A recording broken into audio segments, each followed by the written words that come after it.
"Step away from the property. This belongs to the hoe." That's the first thing I heard before I even reached the porch. I froze. I'd just driven 4 hours up from Denver to see the mountain cabin I'd bought at a tax auction, $12,000, clean title, no encumbrances. My new beginning, after a brutal divorce. But apparently someone else already thought it was theirs. A woman in a crisp red blazer stormed out clutching a clipboard like a weapon. Mid-50s hair sprayed into place, confidence of a dictator. Her mug read, HOA, President, Haley Turner. Behind her, a shiny SUV, 2 bikes and smoke rising from the chimney. I lifted the deed in disbelief. "Ma'am, I think there's been a mistake." She smirked, tilting her head. "The only mistake here is you thinking you own this land. This cabin now falls under HOA jurisdiction." That's when I realized I hadn't just bought a cabin. I'd bought a war zone, run by the HOA queen herself. Before we jump in, comment your city and local time, and make sure to subscribe for more wild HOA stories like this one. I wish I could tell you I laughed that day, that I thought it was some ridiculous misunderstanding, a paperwork mix-up, maybe an overly entitled neighbor having a bad morning. But the way Haley Turner stood in that doorway told me everything I needed to know. This woman wasn't confused. She was in control. She crossed her arms, eyeing me like I'd parked on her private runway. "You people always think you can buy your way into our community." I blinked. "Your community? This cabin is in the middle of nowhere. The nearest mailbox is 5 miles down the road." Haley gave a theatrical sigh. "Oh, Frank, don't be dramatic. The Mountain Vista HOA recently expanded its jurisdiction. This property is now protected under our covenant. We maintain order up here." "Order," I muttered. "Lady, the roof's caving in." She narrowed her eyes, ignoring the sarcasm. "You'll need written permission from me before you can perform any structural work. We have aesthetic guidelines." I turned to Miguel, who was standing a few steps behind me, trying not to laugh. "She's serious," he whispered. "Dude, she's actually serious." Haley snapped. "I heard that." Behind her, a lanky 20-something man, later I'd learn his name was Logan, her son held up his phone and started recording. "Just documenting this," he said. "For HOA records." "HOA records," Miguel repeated under his breath. "This woman's running a government." Haley pointed toward the edge of the property. "As you can see, we've already installed boundary markers. You're currently standing on common ground, not private land. Trespassing applies." I stared at the boundary markers. They were plastic stakes with laminated HOA flyers taped to them. I took a deep breath. "All right, I'm not here to argue. I have the title, the deed, and I just want to look at the property I purchased. You can call the county if you don't believe me." "Oh, I already have," she said smoothly, "and you'll be hearing from them if you try to step inside without board approval." She slammed the door before I could answer. We stood there for a long time. The wind carried the smell of pine and wood smoke, my wood smoke. Miguel finally muttered, "So what now, boss?" I turned toward the road, anger bubbling under my calm tone. "Now we document everything." I snapped photos, her SUV's plate, the fake HOA signs, the brand new curtains in my windows. It was all evidence, and something told me I'd need every shred of it. As we headed back down the trail, I noticed a private property, HOA enforcement in effect sign nailed to a pine tree.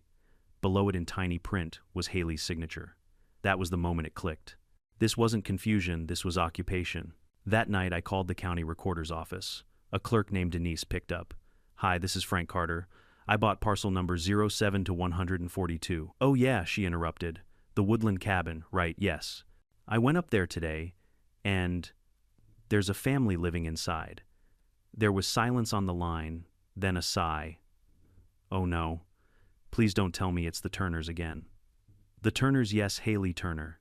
She's been a problem before. Claims properties for the HOA, even when they're outside the recorded boundary." "So what do I do?" I asked. "You'll have to file a civil eviction. Squatter cases are tricky here. The sheriff's department usually won't get involved unless there's a criminal issue." She literally told me she runs the HOA up there. "Oh, I believe it," Denise said dryly. "She's self-appointed president of half the mountain." By morning I had 3 voicemails. The first was from an unknown number. "This is Deputy Rick Davis with Teller County. Please avoid further contact with Mrs. Turner. She has filed a complaint of harassment. Resolve this through civil court." The second was from Haley herself. "Frank, this hostility is unnecessary. We value harmony in our HOA. Please submit your remodeling proposal for board approval and we'll review it." The third was a Facebook notification. Miguel texted me, "Bro, check the Woodland HOA Facebook page. You're famous." Sure enough, there it was, a post by Haley Turner. complete with my photo taken from Logan's phone. Attention neighbors. This man is attempting to take possession of community property illegally. Please report any sightings or trespassing. HOA will pursue all legal action. The comments were brutal. Another developer trying to flip our mountain. Typical city guy thinks he can buy everything. Where's his permit? For walking onto my own land, I sat staring at the screen, part furious, part amused. The absurdity of it all almost felt scripted, but deep down I knew what this was, a power play. Haley wasn't just a control freak, she was a strategist. She'd wrapped herself in bureaucracy like armor, and I wasn't about to let her win. The next weekend, I drove back up, alone. No more polite introductions, no more pretending this was a misunderstanding. I parked a few hundred feet down the road, grabbed my camera, and walked the perimeter of my property. The cabin looked different now. A flower box under the window, solar lights along the steps, even a shiny new sign, Turner Residence, HOA managed. She'd completely moved in. I took videos zoomed in on license plates, the mailbox, the electrical meter, anything that proved occupancy. When I reached the back porch, I noticed something that stopped me cold, a mounted security camera, the same model I used on my construction sites, and it was pointing directly at the trail. The moment I saw the red recording light blink, I knew I was on camera.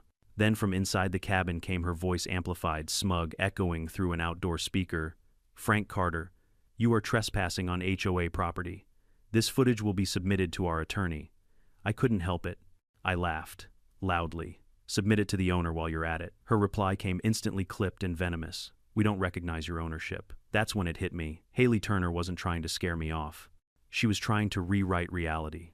When I got back to Denver that evening, Miguel was waiting at my apartment with 2 beers and a raised eyebrow. "Tell me you didn't get arrested." "Not yet," I said. "But I met the queen of the mountain." He chuckled. "So what's the move now?" I opened my laptop, scrolling through the photos and footage I'd taken. We fight fire with paperwork. She wants to play HOA. Then she's about to meet the Department of Records, the Tax Authority, and the State Licensing Bureau all at once. Miguel grinned. That's my guy. But inside, I wasn't smiling, because behind Haley's fake HOA charm, there was something darker, something calculated.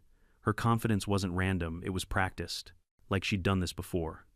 And I had a gut feeling I wasn't her first victim. That night, as I uploaded everything to a backup drive, an email popped into my inbox. Subject notice of community violation. From hoa.mountainvista@gmail.com. It read, "Dear Mr. Carter, you are in violation of Section 14.2, unauthorized entry onto HOA-managed property. Failure to comply will result in daily fines of $250. Sincerely, Haley Turner, President, Mountain Vista HOA." No logo, no legal header, just bold arrogance. I leaned back, shaking my head. "Congratulations, Haley," I whispered. "You just sent a federal fraud notice to a guy who builds evidence for a living." That was the night I made a promise I'd take back my cabin. And when I did, I'd make sure Haley Turner and her fake HOA empire came crashing down with it.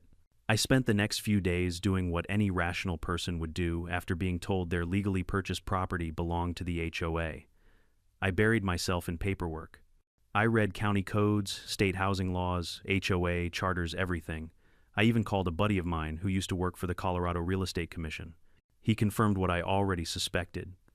There's no HOA jurisdiction registered for that parcel, Frank. You own it outright. She's bluffing. Bluffing, maybe? But she was good at it.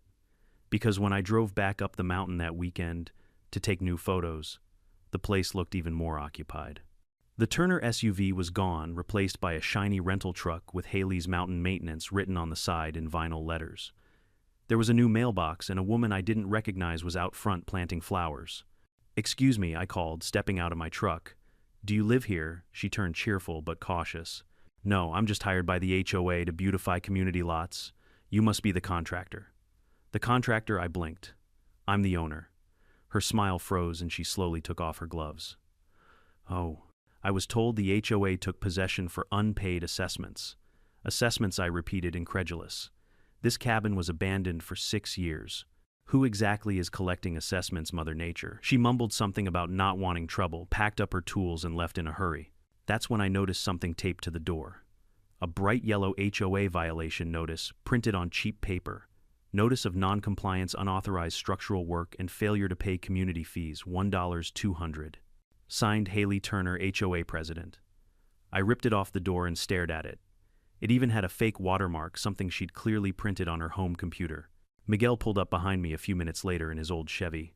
"Man, you look like you just saw a ghost." "I think I'm living in one," I muttered. "A haunted HOA." He glanced around. "You sure this woman's not running a cult?"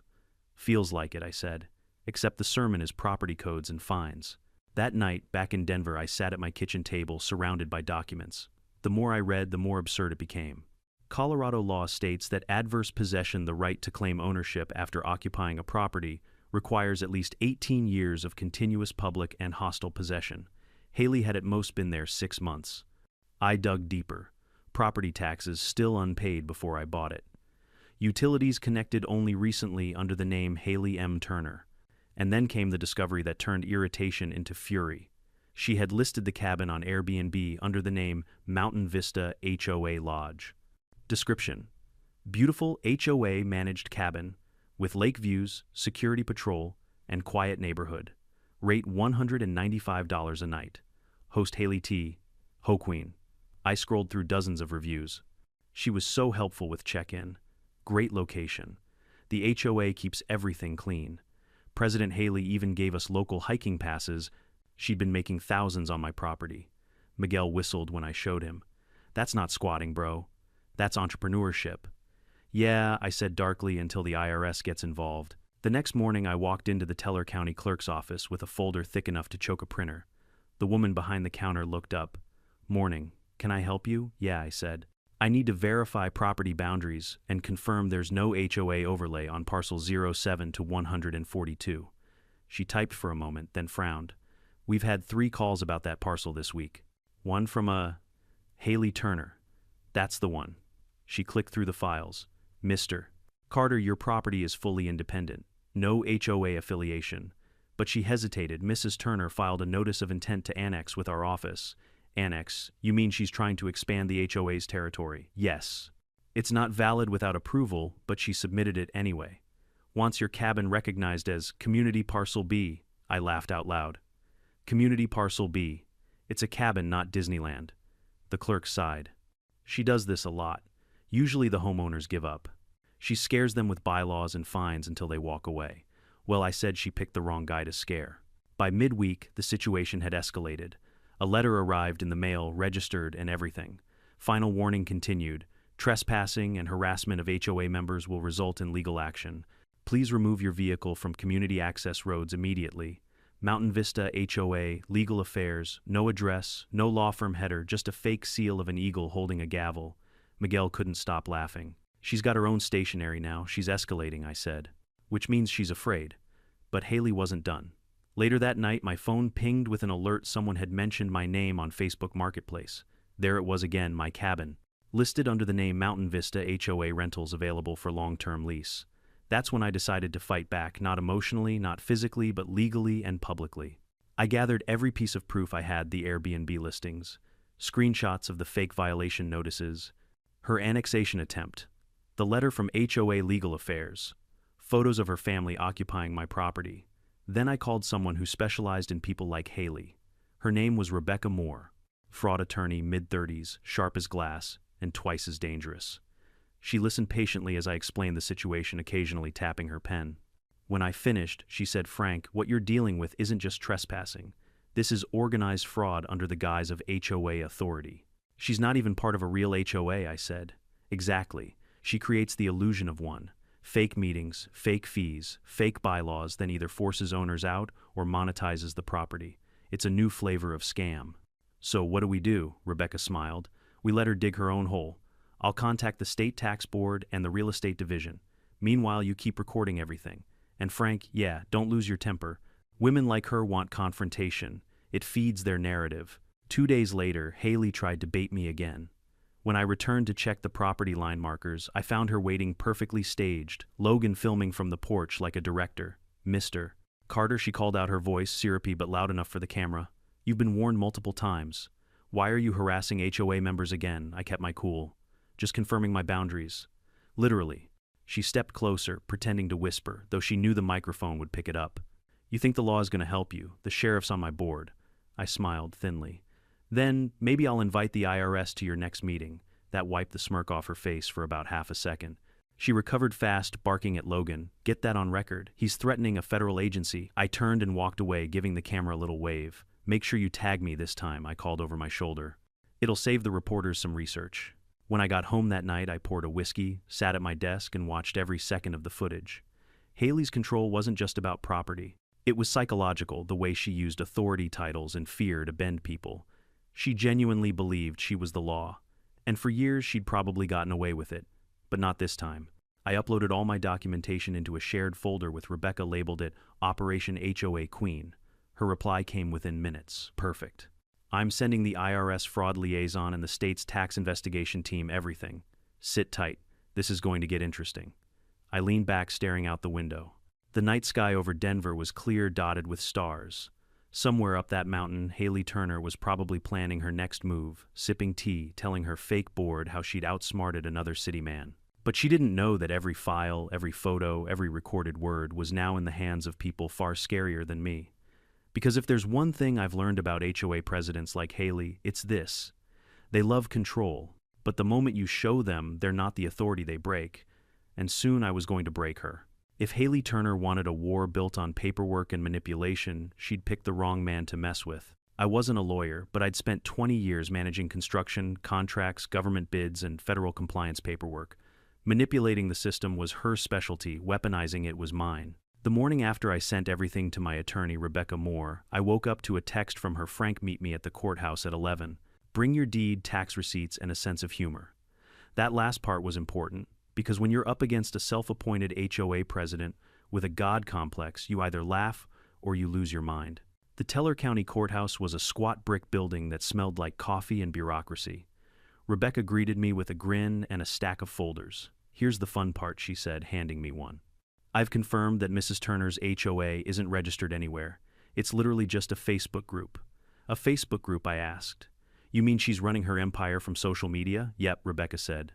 "Complete with fake bylaws copied from a California neighborhood association and a membership fee Venmo link." "She's bold," I muttered. "She's delusional," Rebecca corrected. "But that's good for us. Delusion leaves paper trails." She spread out several documents on the table, screenshots, utility records, her Airbnb listings, and the most important piece, the notice of annexation she'd filed with the county. Rebecca tapped the header. "This thing's riddled with errors. Wrong legal description, missing signatures, no authorization. She basically committed perjury by signing this as a registered HOA president. So she's toast," I said. Rebecca smiled. "Not yet, but she's going to be very warm soon." We drove up the mountain that afternoon, papers in hand. When we arrived, Haley was outside, pruning a bush that didn't even belong to her. She froze when she saw us. "Mrs. Turner," Rebecca called pleasantly. "I'm Rebecca Moore, legal counsel for Mr. Carter." Haley's posture stiffened. "Oh, I see.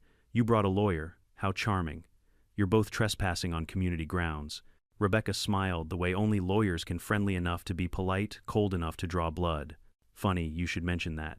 Because I just came from the county office where they confirmed that this land she held up the deed is privately owned by my client, you Mrs. Turner, are illegally occupying and profiting from it." Haley's jaw clenched. "You can't talk to me like that. I'm the president," of what Rebecca asked sweetly. Your front porch Miguel, who had tagged along purely for entertainment, tried to muffle a laugh behind me. Haley glared. "This is harassment. You'll be hearing from HOA Legal Affairs." Rebecca raised an eyebrow. "Oh, you mean your Gmail account? We've already contacted the State Fraud Division. They were fascinated by your logo." For the first time since I'd met her, Haley looked unsure. Her lips parted, but no words came out. Rebecca leaned forward, voice calm but sharp. "You have 24 hours to vacate this property and cease all business activity. If not, we'll file a civil suit for unlawful occupation, tax evasion, and fraud. And Mrs. Turner." Haley's eyes darted between us. What Rebecca smiled. "You might want to delete your Airbnb account." We left her standing in the driveway, red-faced and shaking. I thought maybe, just maybe, that would end it. But that night things took a darker turn. At 9:47 p.m. my phone buzzed. "Unknown number. You think you can take this from me? I built this community. You'll regret it." 30 minutes later, a photo came through, a shot of my truck parked outside my apartment building in Denver. I called Rebecca. "She's following me." Rebecca didn't sound surprised. Classic escalation. "Keep everything. Don't respond. I'll notify local law enforcement." I didn't sleep that night. The image of Haley's perfectly manicured smile haunted me. For someone who lived by HOA rules, she didn't seem to respect the law much. The next morning, I woke to another surprise. Haley had filed a restraining order against me. According to the complaint, I had stalked, intimidated, and verbally threatened her and her family. Attached were edited videos from Logan's phone, spliced to make it look like I was yelling aggressively. Rebecca laughed when she saw them. She's trying to flip the narrative. It's her favorite gameplay. The victim gains sympathy, control the story. The county judge denied the order after reviewing the unedited footage I'd provided. But the damage was done. Rumors spread fast in small mountain towns. By the weekend, social media was full of posts like HOA president harassed by outsider, local woman fights off aggressive investor, Turner family facing trauma after property dispute. The comments were merciless. Some called me greedy, others called me dangerous. But I knew something Haley didn't. Truth leaves fingerprints. Rebecca and I doubled down. She drafted formal complaints to the Colorado Department of Revenue and the IRS Criminal Investigation Division, attaching screenshots of the Airbnb payouts under Haley's name and the fraudulent HOA fee transfers from tenants. Within a week, both agencies acknowledged receipt. Then one morning, Rebecca called, her voice crackling with excitement. "They're auditing her, Frank. IRS just opened a preliminary case." I smiled for the first time in days. "You mean the Queen's about to be dethroned?" "Oh, more than that," she said. "She's about to find out what happens when you claim tax exemptions on property you don't own." When we returned to the cabin the following week, the place was quieter. No more cars, no more fake flower boxes. But the damage inside told the real story. Broken glass, ripped drywall, mold from a burst pipe. It looked like someone had tried to destroy the evidence of ever living there. Then Miguel spotted something on the floor, a stack of mail half burned in a metal bin. He pulled out the least damaged envelope and read the name, Harold Grant. I frowned. "Who's that?" "Maybe the old owner," Miguel said. We kept digging. Under a loose floorboard near the fireplace, we found a small metal box sealed with duct tape. Inside were medical files, a faded photo of an elderly man, and a life insurance document naming Haley Turner as beneficiary. Rebecca went pale when she saw it. "Frank, this isn't just property fraud anymore." "What do you mean?" She handed me a paper. "Harold Grant was declared dead 2 years ago, natural causes. But this insurance form, it's dated 2 months after his death, and signed by Haley." I stared at the signature, the same looping cursive she used on her fake HOA notices. She forged it, Rebecca nodded. And probably more than one. The weight of it hit me hard. This wasn't a power-hungry neighbor or a delusional homeowner. This was a full-blown criminal operation hiding behind the mask of community service. That evening, we turned everything over to FBI agent Luis Martinez, who had been assigned to financial crimes in the region. He listened quietly as Rebecca explained the situation, then asked to keep the documents. "This woman's not just running scams," he said. "She's creating legal fictions to launder stolen assets. The HOA structure gives her legitimacy. That's how she hides the money." He looked up at me. "You just cracked open something bigger than a property dispute, Mr. Carter." For the first time in weeks, I felt the shift, the power tipping back in my favor. Haley wanted to play Queen of the Mountain. Now the mountain had a new set of rules, federal ones. When I left the FBI field office that night, the Denver skyline gleamed under the fading orange sky. For the first time since this nightmare began, I felt something close to peace. But as I reached my truck, I noticed a folded piece of paper under the wiper blade. It was an HOA violation notice soaked from the rain, written in Haley's unmistakable handwriting. "Final warning, you may own the deed, but the mountain belongs to me." I stared at it for a long time, a chill running down my spine. Haley Turner wasn't done. Not yet, but neither was I. I'd like to say that after the FBI got involved, things calmed down. That justice marched up that mountain with a badge and a clipboard and told Haley Turner to pack her red blazer and go. But people like Haley don't retreat, they double down. 2 days after meeting Agent Martinez, I got an alert from one of my trail cameras near the cabin. Motion detected. When I opened the feed, I saw 2 figures in the dark, Logan Turner, her son, and another man I didn't recognize. They were hauling something heavy from the trunk of a car. I zoomed in. It was a toilet, still boxed from Home Depot. Miguel, watching over my shoulder, squinted. "Please tell me they're not trying to install plumbing at 1 in the morning." "No," I muttered. "They're staging damage." Sure enough, 2 hours later, my cameras caught them smashing windows, kicking holes in the walls, and pouring water onto the floor. Logan even positioned his phone to record, narrating. "Property neglected by new owner, clear signs of abandonment. HOA may need to seize control." I sat there watching, jaw tight. She was building her defense. If the feds came knocking, she'd claim the place was a disaster when she found it. But what she didn't know was that I had 12 hours of continuous footage showing exactly who did the damage, with timestamps, GPS data, and her son's voice bragging about teaching Carter a lesson. It wasn't evidence anymore. It was a confession. By morning, I was at the sheriff's office in Woodland Park. The deputy at the desk, a young guy named Will, glanced at the USB I handed him. Security footage, vandalism, criminal mischief, maybe intimidation, I said. I need a report filed. He slid it into the computer and watched a few seconds before whistling. That's Logan Turner, right? Mrs. Turner's boy. Yeah, you know them. He nodded grimly. Everyone around here knows Haley. She calls the sheriff's office more than we call her. She's had 5 community patrol complaints this month. Community patrol. Will smirked. She drives around the neighborhood writing fake parking tickets. I couldn't help it, I laughed.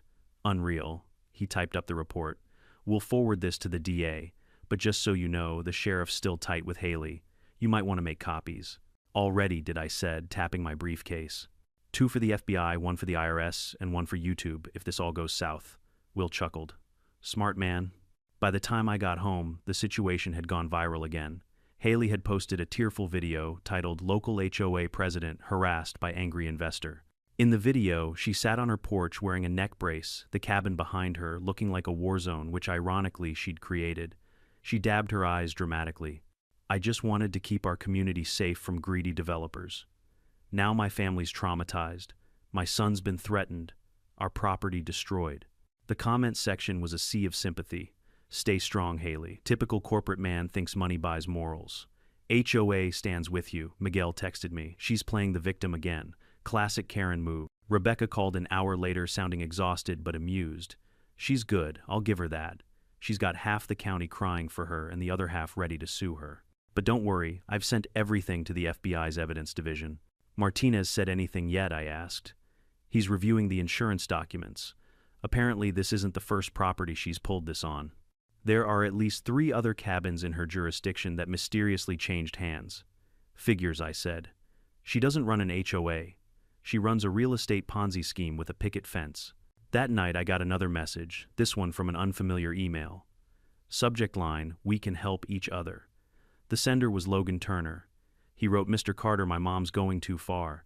If you agree to drop this case, I can make sure you get your property back undamaged. I can even share some documents that might interest you. There's money involved. We can both win." I showed it to Rebecca the next morning. "He's fishing," she said. "Trying to see what you know. Don't respond." But she also looked thoughtful. "Still, if he's offering evidence, it means he's scared. That family's cracking." She was right. Because the very next day, Samantha Turner, Haley's daughter, the quiet one I'd only seen once, during my first encounter, showed up at Rebecca's office, unannounced. She looked pale, exhausted eyes, darting nervously. "My mother's insane," she said bluntly. "She's planning something worse. You need to stop her." Rebecca motioned for me to join the meeting. Samantha clutched her phone, trembling. She hired a group of bikers from Cripple Creek. Said if the government tries to seize the property, she'll burn it down. She already bought gasoline and propane tanks. I felt my stomach drop. "You're saying she's planning arson?" "Yes," Samantha whispered. She told me, "If I can't have it, nobody can." Rebecca immediately called Agent Martinez, who promised to move fast. "We'll secure the site and intercept anyone heading up the mountain." Samantha looked at me, tears brimming. "Please don't think we're all like her. I just want this to end." I nodded. "You did the right thing." That night a storm rolled over the mountain, dark clouds, lightning flashing like camera bulbs. Agent Martinez called at 10:12 p.m. "We've got eyes on her. She's at the cabin. There's movement near the shed. My team's moving in." I held my breath. The next few minutes felt endless. Then static. A muffled voice. "FBI. Drop the canister." Followed by shouting, a crash, and the sound of someone screaming. When Martinez called back, his tone was clipped but calm. "She tried to light the propane. We stopped her just in time. No one hurt. We've taken her and Logan into custody." I closed my eyes, exhaling a breath I didn't know I'd been holding. 2 days later, I stood outside the now sealed cabin as investigators combed through the wreckage. Rain had washed the mountain clean, but the yard still smelled faintly of gasoline.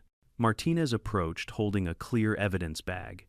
Inside was a notebook labeled HOA Operations, Confidential. He flipped it open to a page covered in neat cursive handwriting lists of names, addresses, and bank accounts. Looks like she was running this scam across 4 counties, he said, claiming elderly or abandoned properties under fake HOA expansions, filing for maintenance deductions, and flipping them online. He looked up at me. Your case just opened a federal investigation, so she's going away for good. Oh yeah, Martinez said.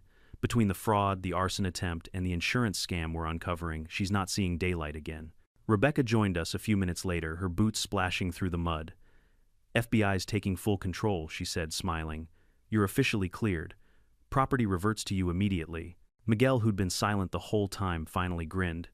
Guess the HOA's under new management. I laughed, but it came out tired.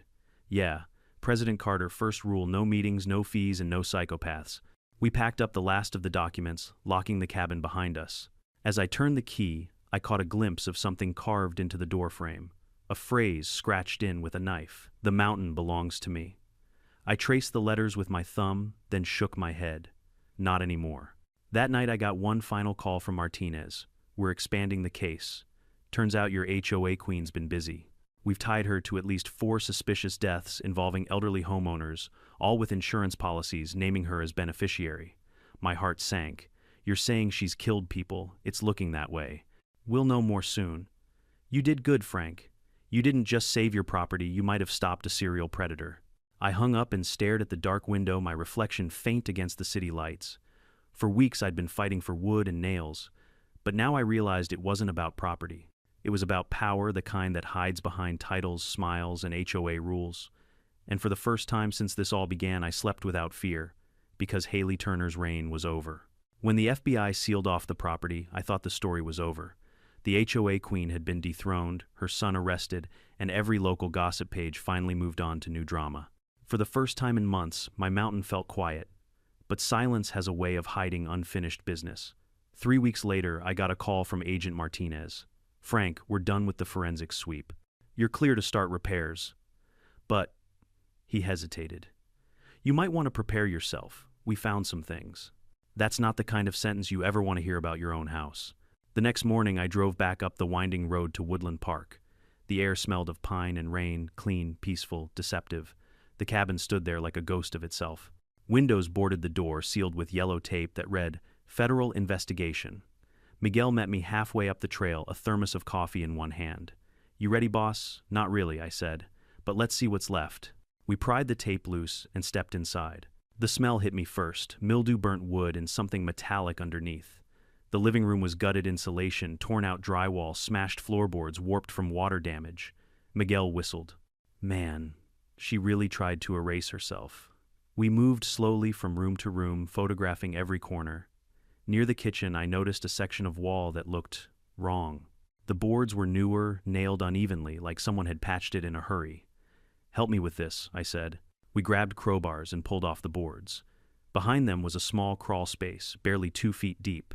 A faded metal lockbox sat inside, covered in dust. Miguel exhaled. Please tell me that's not another insurance form. I pried it open carefully.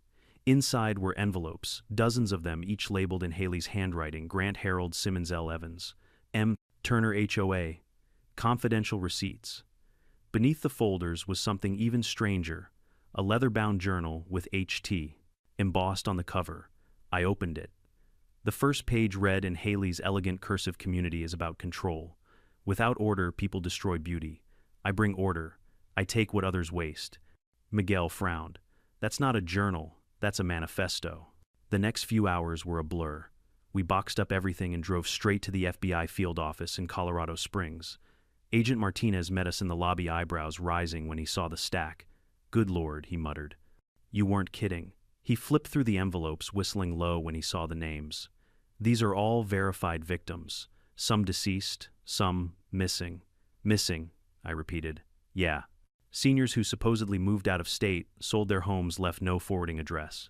He opened one envelope labeled Evans M. Inside was a notarized property transfer forged with the same looping signature I'd seen before. Martinez shook his head. She wasn't just squatting. She was running an inheritance laundering scheme. Claim the property through fake HOA jurisdiction, beautify it, then sell or rent it under new LLCs. And if the original owner died conveniently, even better, I felt my stomach twist. And all those times she called herself a caretaker for the elderly cover story, Martinez said. It gave her access and sympathy. We've confirmed at least 4 deaths linked to her, all labeled natural, all insured, all beneficiaries traced back to her aliases. That night I couldn't sleep.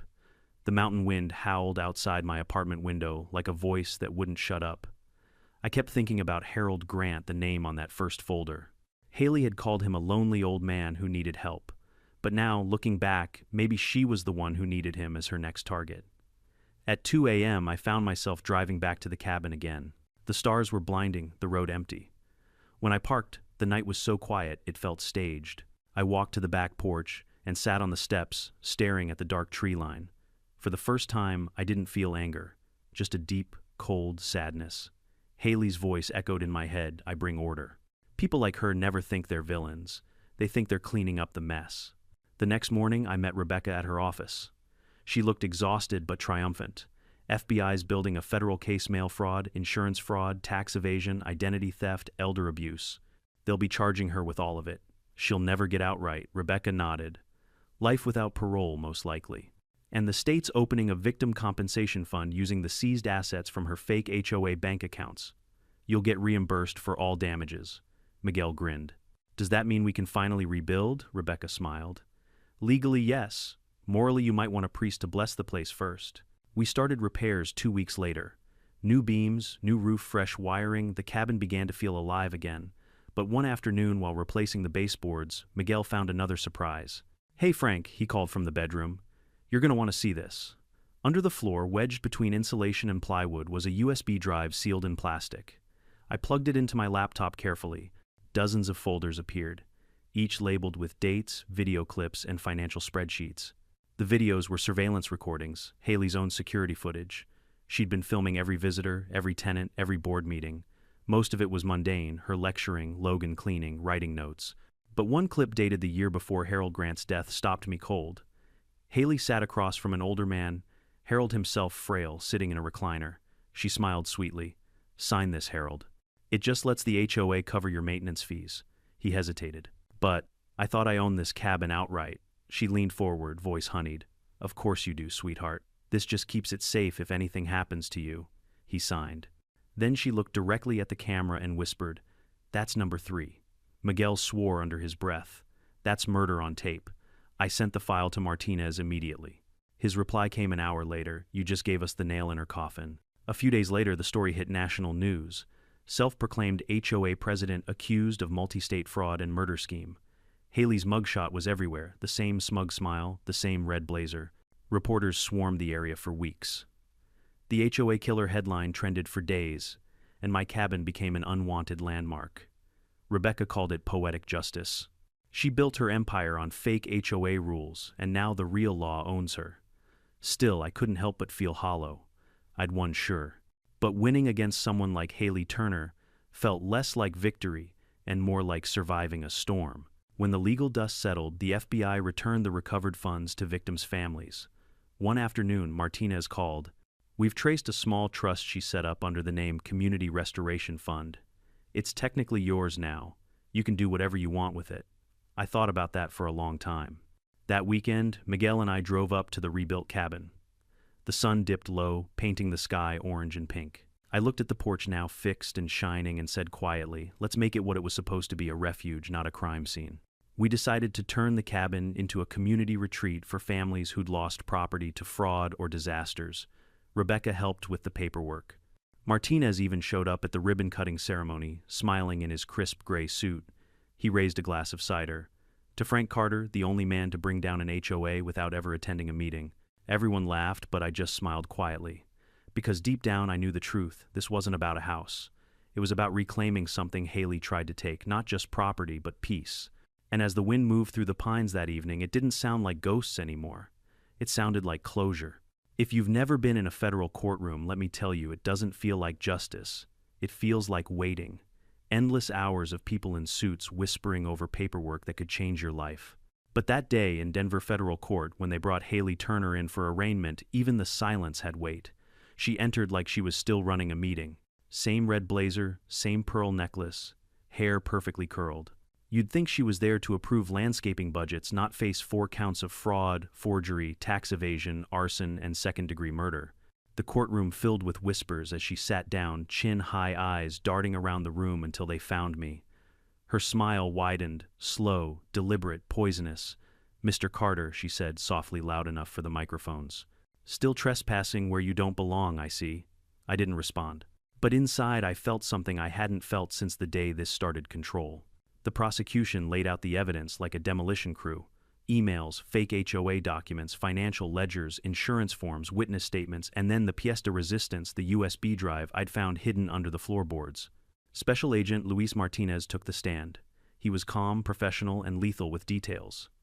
"Mrs. Turner created a fraudulent homeowners association as a front for financial crimes," he explained.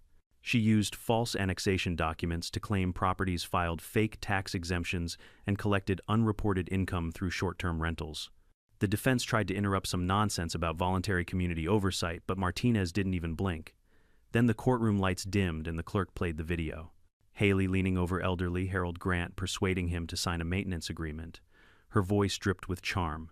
"That's number 3. A collective gasp rippled through the room.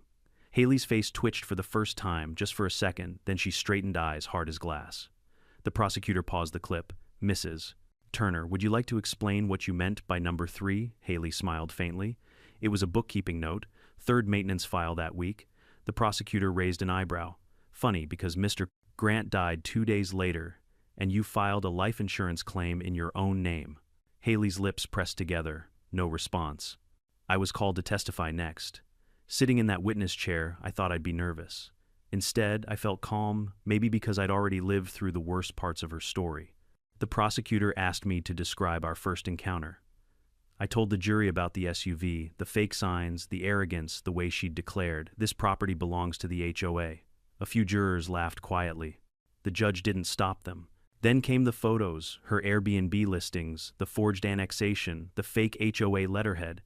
Every image was another brick in the wall, closing in around her. The defense tried to rattle me, claiming I'd harassed Haley. "Mr. Carter," the defense attorney said, pacing dramatically, "did you ever raise your voice at my client?" "Yes," I said. "Once. When her son was vandalizing my property at midnight." Laughter from the gallery again. Even the judge smirked. The turning point came when Samantha Turner, Haley's daughter, took the stand. She looked fragile, a shadow of the confident woman her mother pretended to be. She clutched a small cross necklace and stared at the floor before speaking. "My mother always said the HOA was about control," she began. "But really, it was about money and fear. She'd tell us, 'People respect authority. If you act like the law, they'll obey you.'" The defense objected hearsay, but the judge waved it off. Samantha continued, voice trembling. "I found her notes. The names, the insurance policies. She said old people wasted their houses. She was just taking care of them." Then she looked straight at her mother. "You weren't taking care of anyone, Mom. You were killing them." The courtroom went dead quiet. Haley didn't flinch, didn't blink. She simply adjusted her pearl necklace and whispered, "Order must be maintained." It sent a chill through everyone in that room. After lunch, the defense called Deputy Rick Davis, Haley's old ally, in the sheriff's office. He shuffled to the stand, looking guilty enough to sink himself. "Deputy," the prosecutor said, "did you ever knowingly assist Mrs. Turner in filing false property reports?" Rick hesitated. "I might have ignored a few complaints. She said it was community business. I didn't know how deep it went." The prosecutor nodded. "You received payments labeled HOA contributions, correct?" Rick swallowed hard. "Yes, ma'am."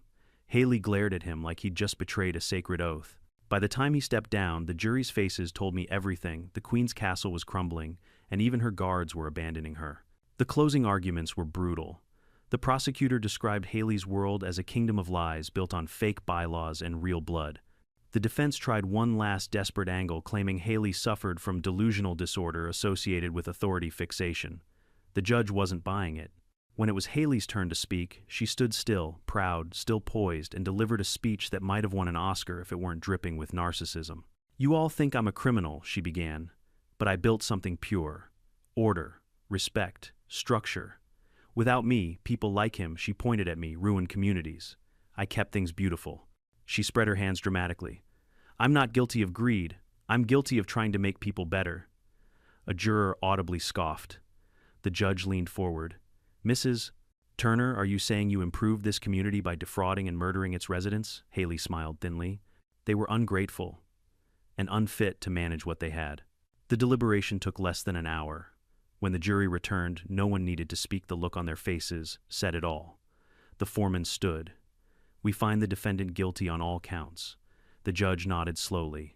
Mrs. Turner, you are hereby sentenced to life imprisonment without parole for fraud, forgery, and 4 counts of murder. Additionally, 40 years for federal tax and mail fraud. Sentences to run consecutively. Haley didn't move, didn't even blink. But when the bailiff stepped forward, her composure finally cracked. She turned to me, eyes blazing. This isn't over, Mr. Carter. The mountain still belongs to me. The judge banged the gavel. That will be enough. She was escorted out, still shouting HOA bylaws like commandments. Outside, the courthouse reporters swarmed. Cameras flashed, microphones shoved in my face. Mr. Carter, how does it feel to take down the HOA president? Are you planning to sell the cabin now that it's infamous? Did you know she was capable of murder? I just smiled wearily. I didn't buy a cabin for fame. I bought it for peace. Guess I had to earn it the hard way. Rebecca laughed beside me. You just made federal history, Frank. HOA fraud's going to have your name on the training manual. Agent Martinez joined us, hands in his pockets. You did good, Carter. Most people would have walked away. You stayed until the truth showed up. Yeah, I said quietly, but I think the mountain taught me more than any courtroom ever could. He raised an eyebrow. Like what, that some people don't build communities? They build cages. Weeks later, when the news cycle moved on, I drove back up to the cabin. The sun dipped behind the pines, and for the first time there was no tension in the air, no cameras, no fake HOA signs, no manipulation, just wind, birds, and silence. On the porch I'd placed a small wooden plaque, in memory of Harold Grant, a good neighbor deserved better. As I stood there, watching the sunset bleed across the horizon, Miguel stepped up beside me. You ever think about how crazy this all was? He asked. Every day, I said. But I also think about how she lost. He grinned. So what now, President Carter? I laughed. Now I think I'll finally build that porch swing.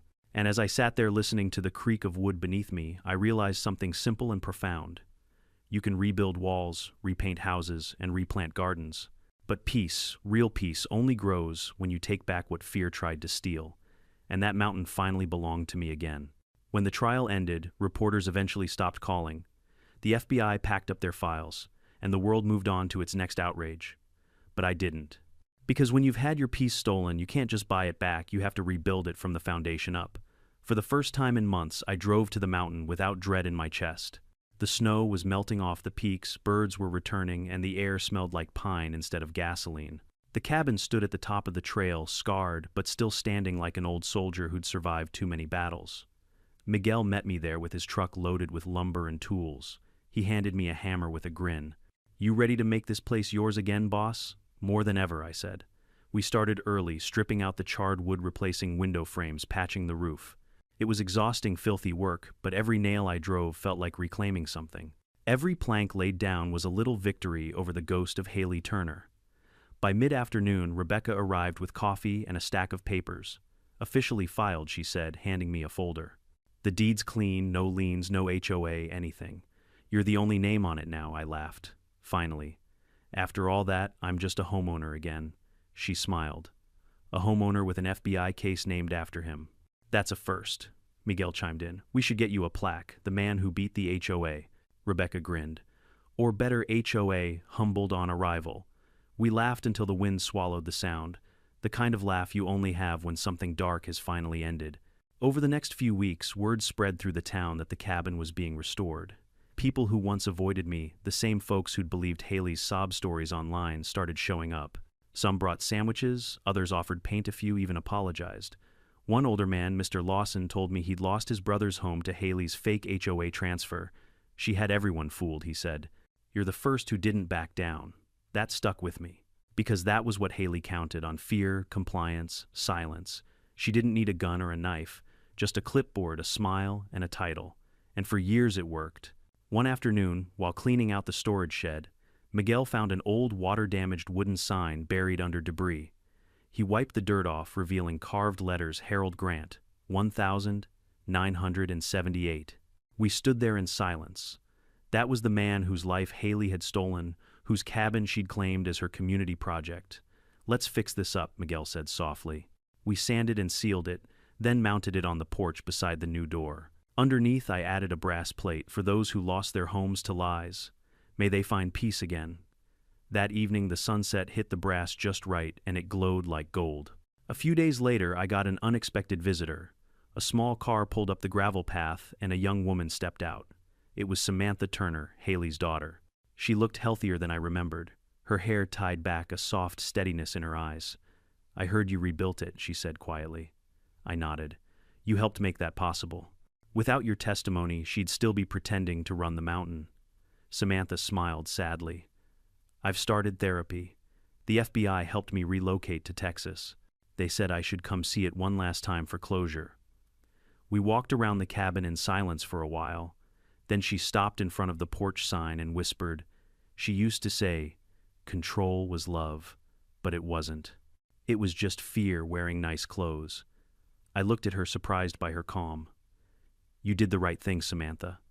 Tears filled her eyes. "I didn't do it soon enough. You did it when it mattered." She nodded, then reached into her bag and pulled out a folded envelope. "Agent Martinez wanted me to give you this." Inside was a check restitution from the seized assets, enough to cover the rebuild and more, but attached was something more valuable, a note written in Martinez's handwriting. "Justice isn't revenge, it's restoration. You built that mountain back, don't stop now." Those words stuck with me. So when the rebuild was finished, I didn't just keep the cabin as a personal retreat. I turned it into something bigger, something useful. Rebecca helped me register it as a nonprofit retreat for fraud victims called the Harold Grant Lodge. We hosted weekend workshops for homeowners dealing with property scams, seminars on recognizing financial manipulation, and even legal clinics for the elderly. The first night we opened, a dozen people showed up. One man had been scammed out of his retirement condo. Another woman had lost her land to a fake developer. I told them my story, the HOA signs, the court battles, the lies, and when I finished, there was silence. Then applause. An older woman stood up and said, "You didn't just get your house back. You gave all of us a little hope." I looked around at their faces, weary but alive, and realized that maybe that was what Haley could never understand. Control builds cages, but courage, it builds community. Weeks later, Rebecca and Miguel threw what they called the first annual HOA-free barbecue. They set up tables in the yard, fairy lights strung from pine to pine. Neighbors laughed, kids ran around, and for the first time in a long time, nobody was checking for violations. Halfway through, Agent Martinez arrived, still in his suit, holding a bottle of sparkling cider. He raised his glass. To Frank Carter, the man who turned HOA horror into mountain hope. Everyone cheered. I just shook my head, grinning. "You keep giving me titles, Martinez. I prefer guy who owns a working roof." He laughed. "Fair enough. But you know this story's going down in training history, right? They're calling it the HOA Queen case." Miguel groaned. "Sounds like a bad reality show," Rebecca smirked. "Or a good one. Season 1, Karen versus the Mountain." Even I couldn't resist laughing. Later that night, when everyone had left, I sat alone on the porch, listening to the quiet hum of crickets. The moonlight washed over the valley, silvering the treetops. From where I sat, I could see the reflection of the porch sign, Harold's name shining softly in the dark. For the first time, the cabin didn't feel haunted anymore. It felt alive. I took out my notebook, the one I used to track repair costs, and wrote a new list at the top of a blank page. Future plans expand the Harold Grant Lodge to include workshops for small-town law enforcement. Publish a guide on HOA and property fraud prevention. Invite Samantha to speak at next year's event. Keep the mountain open always. I closed the notebook and smiled. For once, there was no dread, no fight, no fear of paperwork or fraud, just purpose. Because maybe that's what this whole journey was about, not revenge, but redemption. Not proving Haley Turner wrong, but proving something right, that honesty can survive corruption, and even in the ruins of greed, something good can grow. As the night deepened, I whispered to the quiet, "You can rebuild walls, you can even rebuild trust, but peace you have to earn every day." The wind rustled through the pines as if answering back, gentle and steady.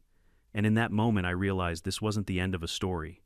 It was the beginning of something worth protecting. The mountain was finally free, and so was I. If there's one thing this whole experience taught me, it's that evil rarely looks like evil. Sometimes it looks like organization, like paperwork, like a smiling neighbor with a clipboard saying, "It's just a rule." But freedom, real freedom, starts the moment you stop letting fear write your story. So if you're watching this, and you've ever been pushed around, lied to, or controlled by someone hiding behind authority, remember this: they only win when you stop fighting. Don't give them that victory. Stand your ground, keep your proof, know your rights. Because truth might move slow, but it never stops climbing. And when it finally reaches the top, the view is worth every step. If you've ever faced a Karen, a corrupt HOA, or anyone who tried to take what's yours, share your story in the comments. And don't forget to subscribe, because every story, no matter how dark, leaves a trace worth telling.